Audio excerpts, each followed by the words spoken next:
My name is James Miller, and I used to think horror only existed in stories until I met her. It all began when I moved to a small town called Ravenwood, a few miles outside of Chicago. The rent was cheap, too cheap.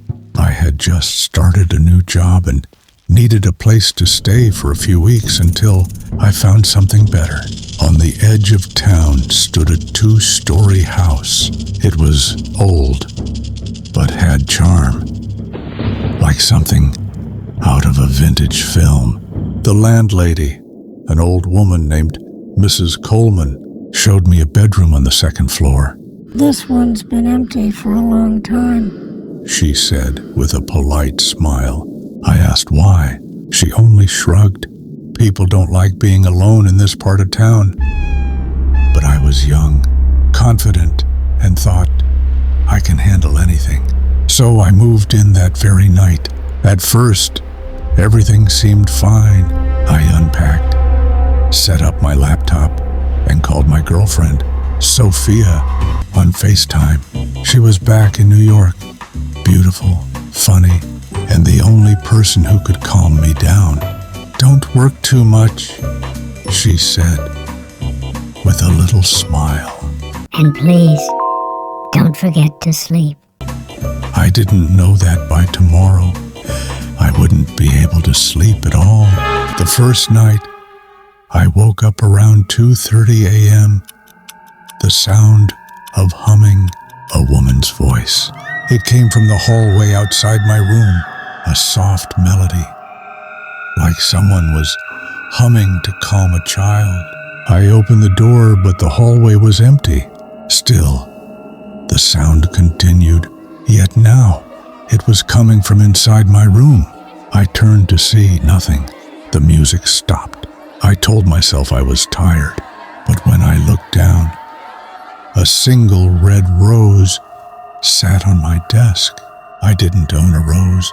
The next day, the landlady seemed surprised when I mentioned the flower. "Didn't you leave last night?" she asked. When I told her I hadn't, she only smiled again. Her eyes looked strange, like she wanted to say something, but didn't. The second night, I dreamed of a woman standing by my window. Her hair was long, black, and tangled. Her eyes, too pale, almost silver. She whispered something, but it was too quiet to hear. Then her hand reached toward me, but when she touched my face, I woke up. I looked around, but the corner of the room, near the window, was still moving, like the air itself was shifting, and the smell of roses filled the room again. I called Sophia on the phone. "Baby," I said, "I think this house is weird. I keep hearing things." She laughed. "James, you always overthink. Just get some sleep." So I tried. But as I lay down, I heard it again. A woman's voice. This time, she whispered my name. "James," I froze. "Who's there?" I said into the darkness. Then I saw her, a woman standing at the end of my bed. Her skin looked like porcelain, too pale. Her eyes shimmered silver, and her lips moved as she whispered again, "Don't be afraid. James, I won't hurt you. I just want you to love me." I tried to scream, but no sound came out. She stepped closer. "Don't leave me like the others," she whispered. "You're the one I've been waiting for." Then she disappeared. When I finally got the courage to move, the same rose sat on the nightstand.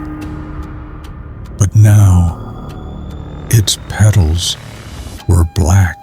By the next morning, I wanted to run, but I could still feel her presence, even in the daylight, and I knew her name now. Lydia. I found it written on the bathroom mirror in steam after my shower. "Lydia loves you. When I asked the landlady about her, she finally spoke. A woman named Lydia used to live here, she said. She rented the same room.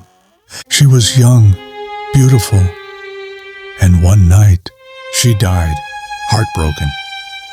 Because of a man? I asked. The old woman nodded. She hasn't left since. That evening, I tried to pack my things, but the lights went out. The air became cold. From the window, that same voice again. Why do you want to leave me, James? When I turned, she was there again. Closer this time. Her eyes were bleeding tears, and as she stepped forward, every bulb in the room shattered. Please, I whispered, I'm not him. But she didn't listen. I can make you stay, she hissed. You'll never hurt me again.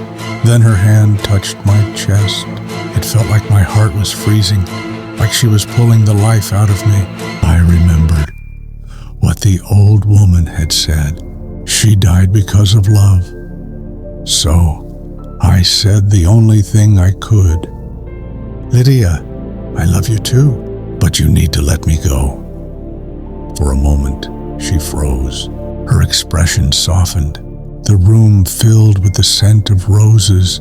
Then her body began to fade, like smoke dissolving into the air. As she disappeared, I heard her whisper one last time, then you must promise to love me again. When I find you. I left the house that night. I didn't ask for my deposit back. I moved to a new city, started over, and that's where I met Sophia again. This time, for real. We'd known each other from college. She was everything I needed. Light, laughter, life. A year later, we married. It felt like a new beginning. But on our honeymoon, as I filmed us on the beach, I noticed something in the footage later that night. Behind us, by the waves, stood a woman with long, black hair, pale skin, and silver eyes. And on the screen, next to her, was a single black rose. Even when you escape a witch, love doesn't die. It just changes shape. Sometimes love isn't passion, it's obsession.